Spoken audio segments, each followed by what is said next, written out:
Hey, you chickadees, I'm Lay Rooster. You're in the hen house, and we're looking at Star Trek Fleet Command. We've got the third arc of the next generation coming in live, beaming in this morning to servers everywhere on Star Trek Fleet Command. So, we're going to check a look at the notes and see what this arc and this update has in store for us. So, here are some of the patch notes. Before we dig into that, make sure you like this video, it really helps us out. You smash that notification bell so you know the next time we post information about Star Trek Fleet Command or many of the other games that we cover. And leave comments below about what you like and what you'd like to see, particularly if it's Star Trek Fleet Command. Um, and give us a big subscribe. We're pushing hard to get new subscribers, and we appreciate each and every one of you. So please, if this is at all helpful or entertaining, please give us a subscribe. Anyway, let's go over there to the release notes. And just for those of you who are less familiar with how to find those release notes, when you go into your base, you have the big drive-in television screen, all right, and it has an exclamation point because it has new things on it. But even if it doesn't, you can still get to the recent releases, and so you'll get that.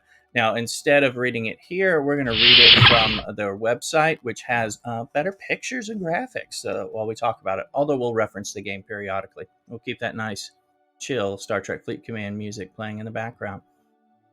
So let's look at this. For patch 32 release notes, Commanders, the third part of the Next Generation arc has just landed into the galaxy. Fight together with Commander William Riker at the forefront of the Bajoran resistance against the Cardassian Empire. Join the action to experience a new officer, a new ship, and much more. Introducing the third part of Star Trek The Next Generation arc. Good of you to join the fight, Captain. With the Enterprise D mysteriously returned to its former glory, the time has come to find and rescue the rest of the crew and get them home to their own universe. But with dozens of crew members still out there, you're facing a huge challenge. You manage to track down Commander William Riker, who finds himself at the forefront of the Bajoran resistance against the rampant Cardassian Empire. And with the Cardassians holding many Enterprise D crew members captive, the conflict is personal for Riker. However, looming in the background is a threat that could be far more devastating than the war between the Bajorans and the Cardassians. Powers at play, much greater than yourself, are trying to stop the Enterprise crew from setting off a chain of events that could leave multiple universes in ruin. Dun dun dun. Will you heed the chilling warning? I need to warn you about what's happening. I've been shown something. Something terrible.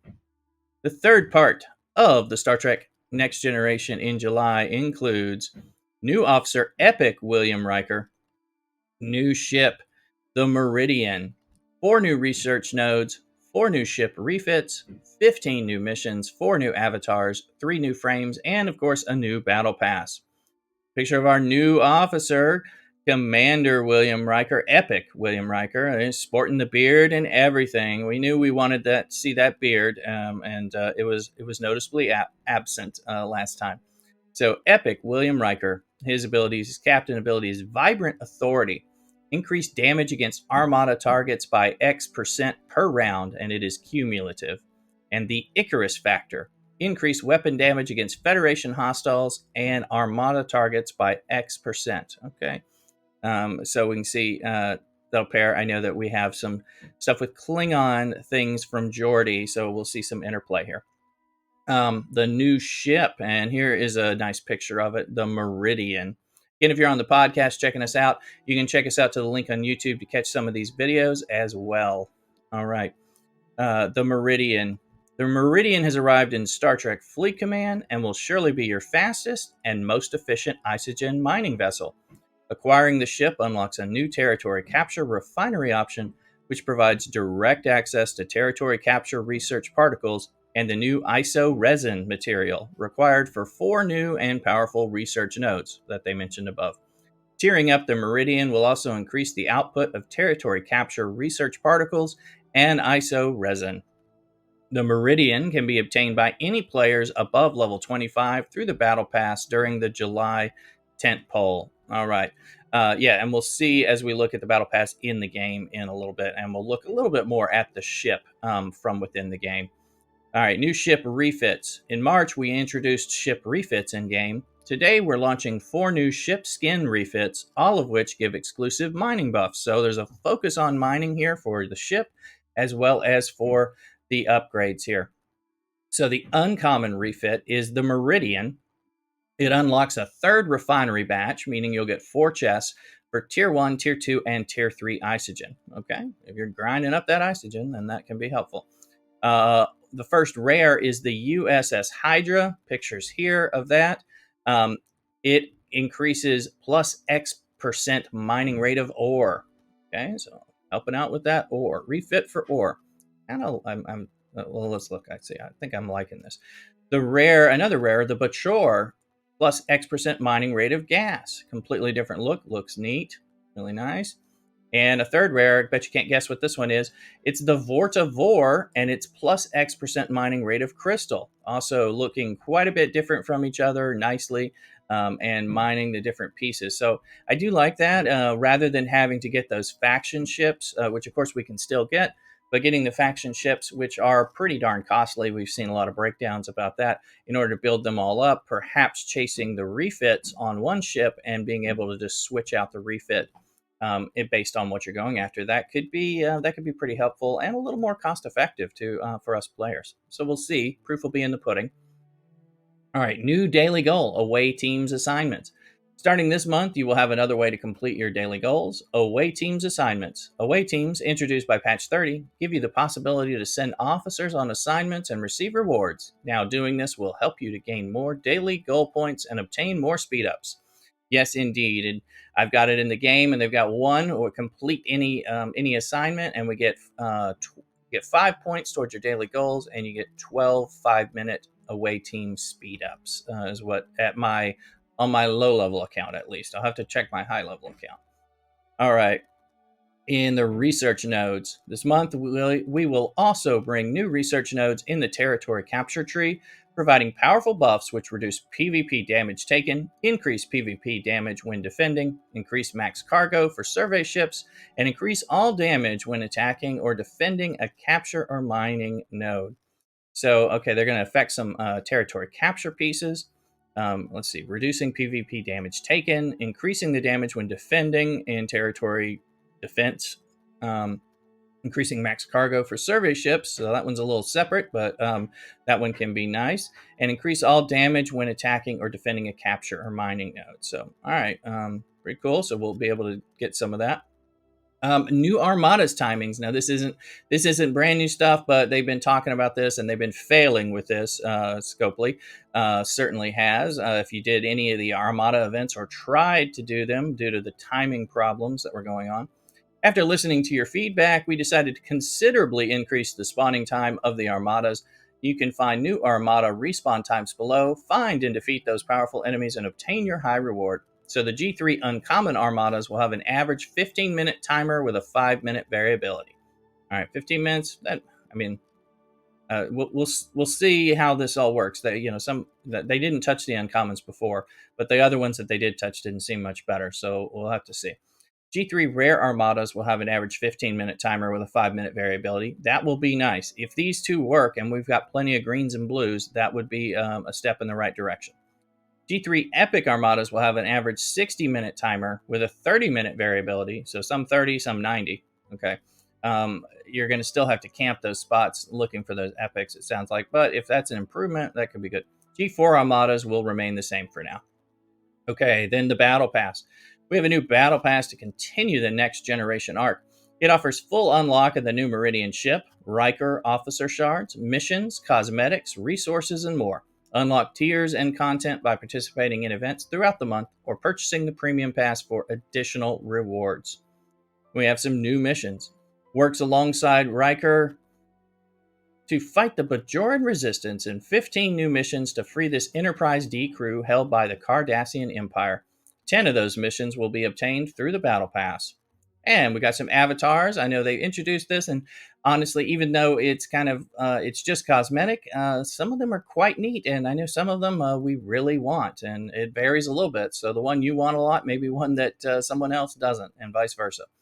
But it's cool. Avatars: one uncommon Meridian avatar, one rare Riker plays trombone avatar. That one's a little appealing to me off the cuff.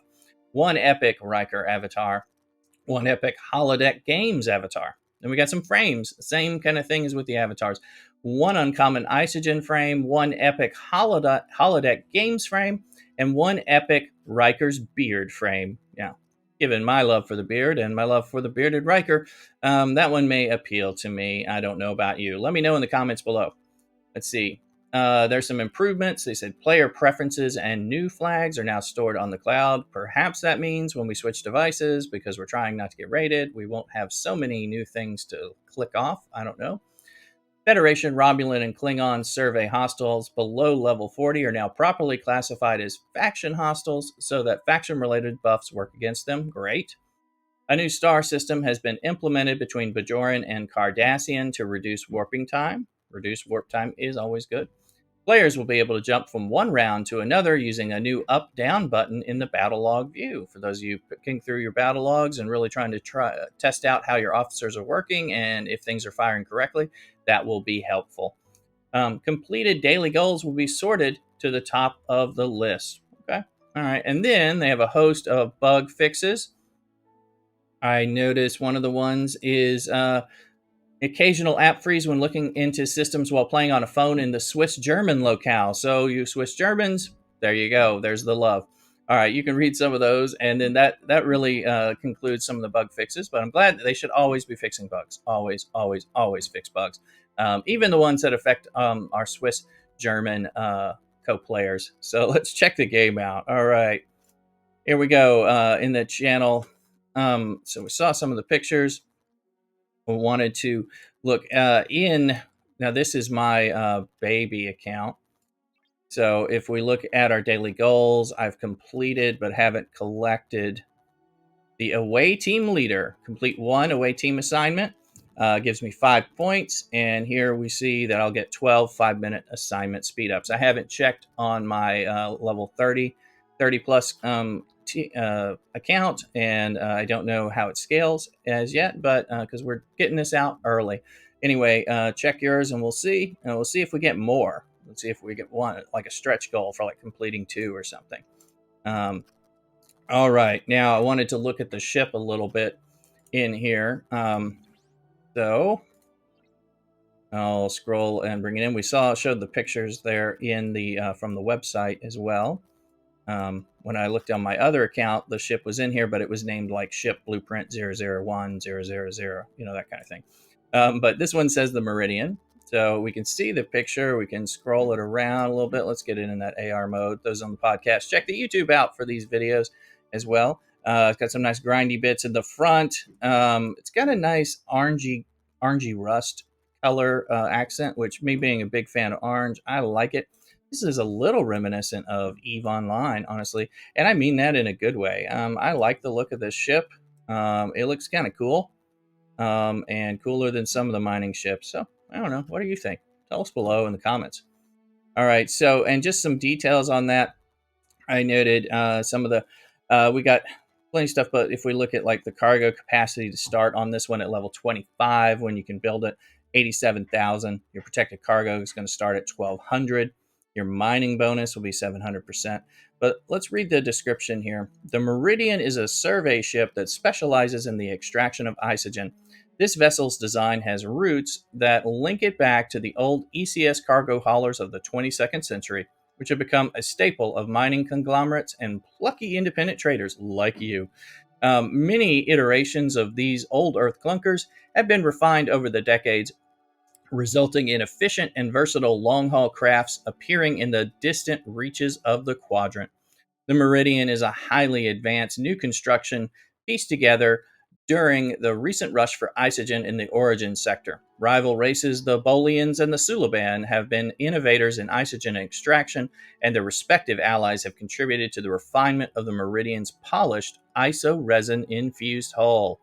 The ship has become an essential element of life in the origin sector, where it has been mass-produced in order to maximize the resources within that region of space. So it looks like we'll have some skins for this, and in order to change it out, and the different skins for our increased rates of mining. So that looks pretty darn cool. Honestly, I like it. I like mining more than I should, and want to do some of the other stuff, but there can be some relaxing kickbackness to the mining, except like on mining Mondays and things like that. Anyway, so that kind of brings us through the arc, and then we do have the battle pass, so let's take a quick peek. We may look at this in more detail in a future video and podcast. So another picture of the Meridian and Riker.